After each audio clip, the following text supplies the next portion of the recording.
দেখুন, আরামবাগ রামকৃষ্ণ সেতুর সংস্কার নিয়ে একটা মহা নাটক চলছে। ব্রিজের যে চাতাল সেটি তো ক্ষতিগ্রস্ত হয়নি, যা কাজ চলছে সেটা গার্ডওয়ালের, যেটাকে গাড়ি ঘোড়াগুলোকে সুনির্দিষ্টভাবে নিয়ন্ত্রিতভাবে চালানোর সুযোগ সুবিধা করে দিয়েও শুধুমাত্র রাত্রের দিকটাতে গাড়ি ঘোড়ার নিয়ন্ত্রণটা করা যেতে পারে। পুজোর সময় আমি সিএম, পূর্ত দপ্তরের মাননীয় মন্ত্রী, ডিএম, এসডিও, এসপি সকলকেই লিখলাম, কিন্তু সরকারের কোনো কর্ণপাত ঘটেনি। সামনে দীপাবলি, শ্যামা পূজা, এই উৎসবের মুহূর্তেও ঠিক একইভাবে যান চলাচল নিয়ন্ত্রণ, যার জন্য গাড়ি মালিকেরা তারা বাধ্য হয়ে ধর্মঘটের রাস্তায় নেমেছেন।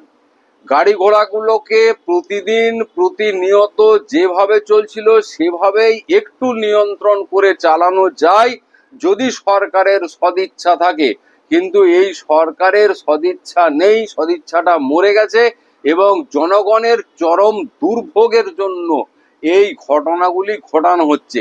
প্রতিদিন শত শত মানুষ, হাজার হাজার মানুষ তারা সম্পূর্ণভাবে ওই পরিষেবা রাস্তায় যেতে পারছেন না। টোটোর উপরে দরিদ্র মানুষকে 25-50 টাকা বা 15-30 টাকা, কখনো 20-40 টাকা এক্সট্রা দিয়ে যাতায়াত করতে হচ্ছে।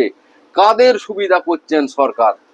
যেহেতু আমার ব্রিজের চাতালটা ঠিক আছে, গার্ডওয়ালের কাজ হচ্ছে, গার্ডওয়ালের কাজ হোক, সে তো সম্মুখ গতিতে চলছে।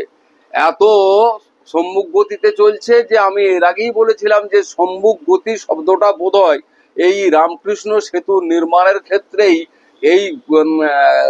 এইরকম ভাবে হবে, তার জন্যই এই কথাটা তারা আবিষ্কার করেছিলেন।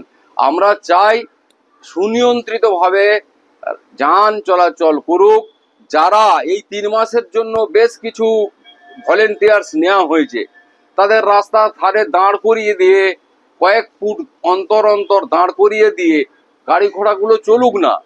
আর রাত্রের দিকে যে নিষেধাজ্ঞাটা রয়েছে সেই সময় দ্রুত গতিতে কাজ চলুক, তাহলেই জনগণের সুবিধা হবে, বাস মালিকদেরও সুবিধা হবে। এ যা করা হচ্ছে চরম বিভ্রান্তির মুখে মানুষকে ফেলা হচ্ছে, তাছাড়া সরকারের এই সেতু সংস্কারের কোনো ইচ্ছা নেই। নিউনুর সোফা সেন্টার, এখানে সমস্ত রকম সোফা পাইকারি ও রিটেলে বিক্রয় করা হয়। সমস্ত সোফা নিজস্ব কারখানায় তৈরি করা হয়। প্রোপাইটার হানিফ হোসেন খাঁ ও রুহুল হোসেন খাঁ, বড়ডোঙ্গল হাটতলা সিনেমা হলের সন্নিকটে, হুগলি। যোগাযোগ 7797170093 এবং 9382003105।